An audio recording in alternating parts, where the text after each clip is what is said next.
Welcome back to Ancient Terrible Things. This is the beginning of turn 7, and we start with the journalist. She has the map, which she stole from the captain, and she has 2 courage tokens. She has, I think, 6 or 7 feet tokens and about 5 or 6 focus tokens.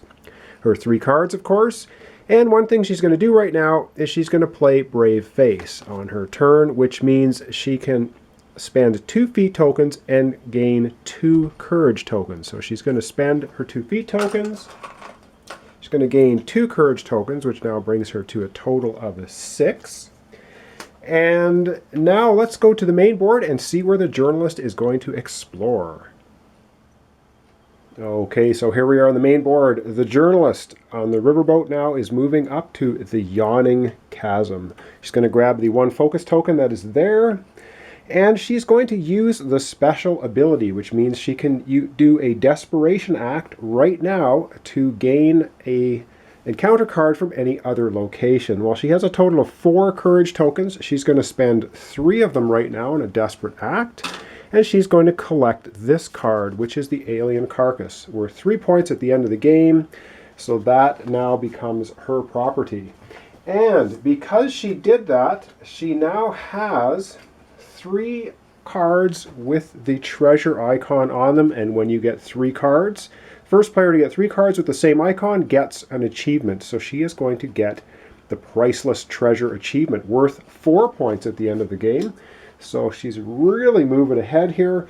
And now she has this encounter to deal with, which is the Sealed Portal. And she's going to need 2 sets of doubles, 3s or higher. So let's go down to the board and we will roll some dice and see if she can defeat the Sealed Portal. All right, so the journalist about to try to defeat the Sealed Portal. She needs 2 sets of doubles, 3s or higher. So this is her first roll, and she does have 6 focus tokens, so it might help her out. And she is not doing too well. She has 2 1s, a 2, a 3, and a 6, so she's just going to roll everything again. 2 sets of doubles is what she's looking for. And this time she has a pair of 3s. And that was her second roll. Well, she is going to spend 2 focus tokens and try and roll 2 dice, and she'll try and get another 6 for 2 sets of doubles. And she does not do it. This card is not successful.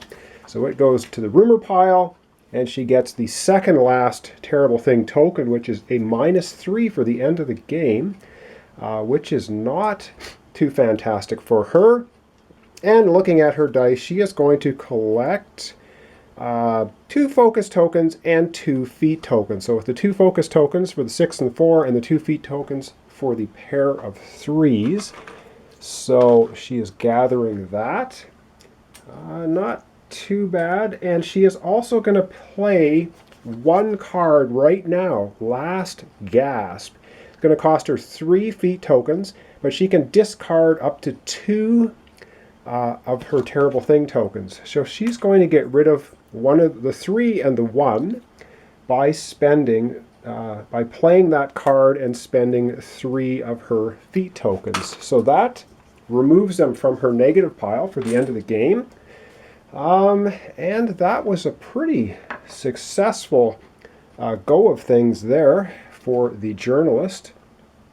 And she moves now to the trading post, and she has absolutely no money, so the relic disappearing. No one's going to scoop those 7 points. Everything slides down 1. We have now the blade, which costs $2, and it basically means one of your dice can just be locked in place before you do a re-roll. And she has spent 2, I forgot to put that away. She spent 2 of her feet cards, so now she collects another 2 feet cards. And she gets Jungle Fever, which is remove one of your focus dice from your pool and then re-roll any number of other dice. So she can go to 4 dice re-rolling. And the second card she got is Arcane Insight. And again, we can't play these cards right now because she just collected them. And it's each opponent loses a treasure token or steal a treasure token from an opponent. All right.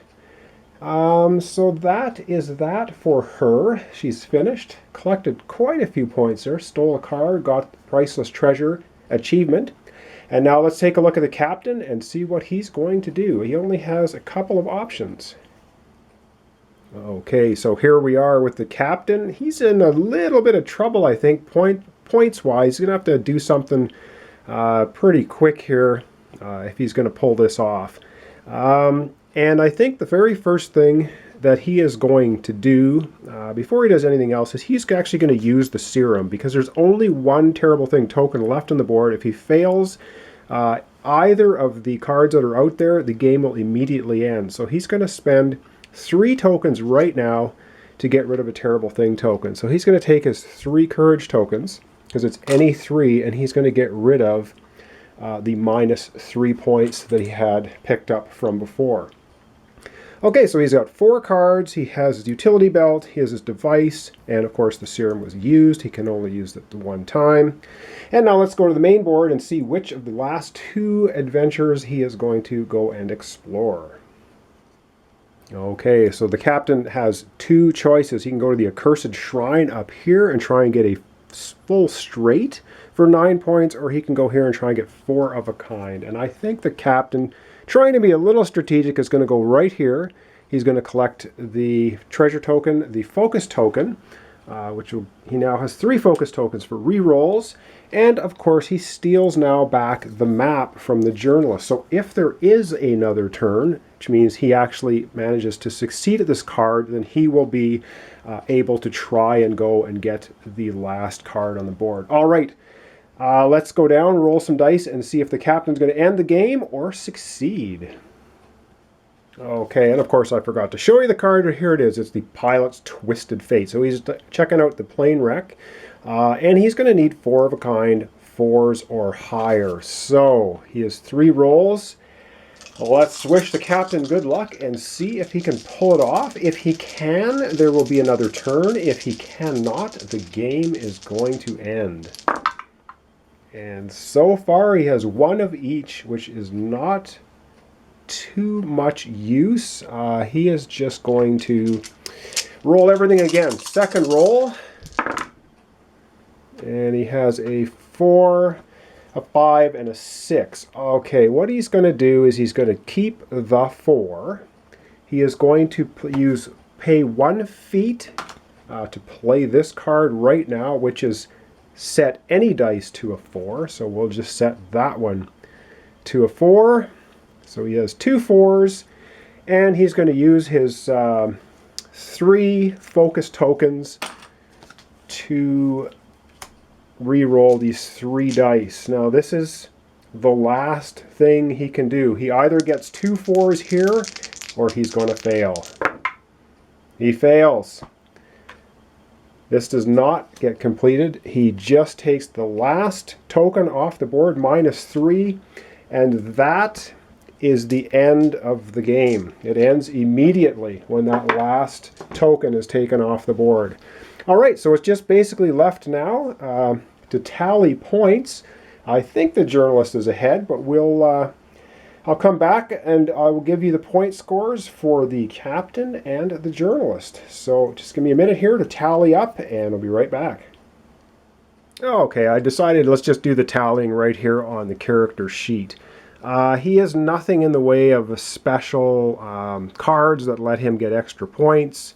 So these are all sort of not useful. He has 9, 10, 11, 12, 16 points here, and 17 for the map. So the captain's total point score for the game is 17. I have a funny feeling the journalist has quite a few more. Let's go over to her character and check out her points. Okay, so here we are with the journalist, and starting right off, we look at her points from the card. She has 26 points right there, and we're going to keep going. 26 points. She has the whiskey, which means for every token that she has, she gets another point, so that's 28 minus 1. We'll call that 27 points. She also has the matchbook, but she has no treasure, so she's at 27 points. And she also has a gramophone, which means for every 3 focus tokens, which she has, she gets 2 points. So that's 29 points. And that's it. So 29 points for the journalist versus, I think it was 17 for the captain. The journalist has uncovered the most information and escapes with her life before the terrible event, the terrible thing happens. The captain is left up the river without a paddle. And that is it. We'll go back to the main board and wrap it up. Well, that was my playthrough of Ancient Terrible Things. I hope you enjoyed it. You can see it's obviously luck-driven, a little bit of playing cards at the appropriate moment and collecting tokens, trying to avoid terrible thing tokens. Anyway, I hope you enjoyed it. It's a fairly quick game, fairly fun. Like I said, when I first played it with friends, we played it incorrectly, which kind of ruined it a bit. So you got to be careful about playing your feat cards. They do not count as part of your 3 rolls, and neither is re-rolling with swag. So anyway, I hope you enjoyed it. Of course, I'll be doing another playthrough probably in a week or 2, as I always say. So thanks for watching. Thanks for subscribing, and join me next time for another series. And once again, thanks for watching.